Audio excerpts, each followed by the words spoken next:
வணக்கம். நான் தான் உங்கள் டாக்டர் மோகன் ஆனந்தன் பேசுகிறேன். ஏப்ரல் மாதம் 1, 2022 முதல் இணைய வழி பணம் செலுத்தும் நடைமுறையில் மாற்றங்கள் அமலுக்கு வருகின்றது.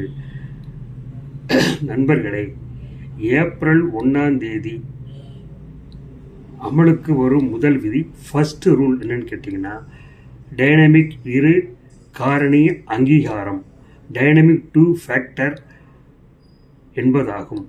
இதன் பொருள் என்னவென்றால், இனி உங்களுக்கு ஒவ்வொரு பண பரிமாற்றமும் அது எந்த இடத்தில் இருந்து லொகேஷன் செயல்படுது என்பதை அடிப்படையில் சரிபார்க்கப்படும்.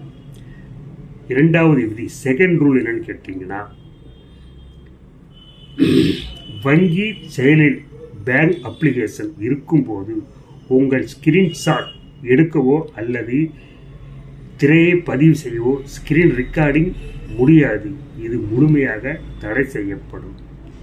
இந்த நடவடிக்கை ஏன் எடுக்கப்பட்டது என்றால், மோசடிக்காரர்கள் எனிடிஸ்க் போன்ற செயலின் மூலம் உங்கள் பதிவை பதிவு செய்து அதன் வழியாக உங்கள் ஓடிடிபி மற்றும்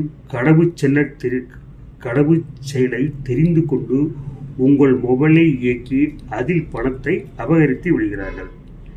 அடுத்து மூன்றாவது விதி, தேர்ட் ரூல் என்னவென்றால், இரவு நேர பண பரிமாற்றங்களை நீங்களே முடக்கி லாக் வைக்க முடியும். அதாவது வங்கி செயலில் இதற்கான வசதிகள் ஏற்படுத்தியுள்ளார்கள். நீங்கள் விரும்பினால் இரவு 11 மணி முதல் காலை 6 மணி நேரம் உங்கள் பண பரிமாற்றங்களை முடக்கி வைக்கலாம்.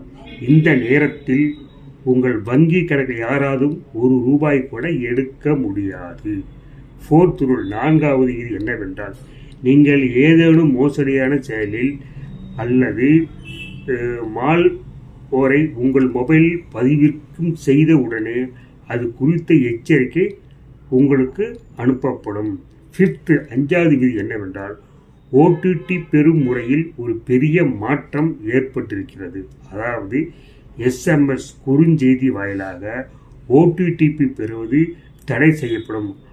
அதற்கு பதிலாக நீங்கள் பயன்படுத்தப்படும் குறிப்பிட்ட வங்கி செயலியே பேங்க் அப்ளிகேஷன் நேரடியாக ஓடிடி பெறுவீர்கள். அடுத்து 6வது ரூல் என்னவென்றால், ஒவ்வொரு பண பரிமாற்றத்தின் போதும் உங்களிடம் கூடுதல் கேள்விகள் கேட்கலாம். உதாரணமாக, நீங்கள் வழக்கமாக ₹2000 போன்ற சிறிய தொகை மட்டுமே பரிமாற்றம் செய்து வரும் நிலையில் திடீரென்று உங்கள் கணக்கில் ₹50,000 அல்லது ₹1,00,000 என தொகை எடுக்கப்பட்டால் உங்களிடம் சில பாதுகாப்பு சார்ந்த கேள்விகள் கேட்கக்கூடும். உதாரணமாக, நீங்கள் தாயாரின் பெயர் என்ன, நீங்கள் எந்த பள்ளியில் படிக்கிறீர்கள், அல்லது நீங்கள் ஏற்கனவே அமைத்து வைத்துள்ள வேறு ஏதேனும் பாதுகாப்பு சார்ந்த கேள்விகள் கேட்கப்படலாம். அந்த கேள்விகளுக்கு நீங்கள் சரியான பதிலளித்தால் மட்டுமே அந்த பணத்தை பரிமாற்றம் நீங்கள் தான் செய்துள்ளீர்கள் என்று உறுதி வாங்கிக் கொள்ளும். இல்லையெனில் அந்த பணம் பரிமாற்றத்தில் மோசடிக்காக தலையிட்டிருக்கக்கூடும் என எச்சரிக்கை அறிவிப்பு வங்கிக்கு சென்று சேரும். 7வது விதி, நடத்தை சார்ந்த பயோமெட்ரிக்.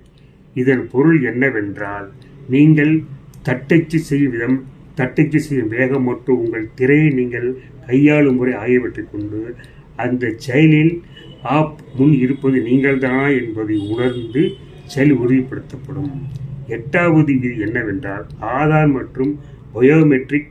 உங்கள் வங்கி செயல் மூலம் நீங்கள் பெரிய தொகையினை பரிவர்த்தி, உதாரணமாக 5 லட்சம், 8 லட்சம், 10 லட்சம் போன்ற தொகையை மேற்கொள்ளும் போது உங்கள் ஆதார் இணைப்பு, தம்ப் இம்ப்ரெஷன், கைரேகை அல்லது முக ஸ்கேன், ஃபேஸ் ஸ்கேன் ஆகியவை கோரப்படும்.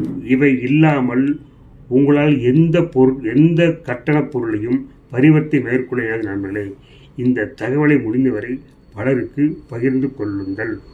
உங்களையும் மற்றவர்களையும் விழிப்புணர்வுடன் வைத்துக் கொள்ளுங்கள். டிஜிட்டல் கைது மற்றும் வங்கி மோசடிக்காரர்கள் எச்சரிக்கையாக இருங்கள். நன்றி, வணக்கம்.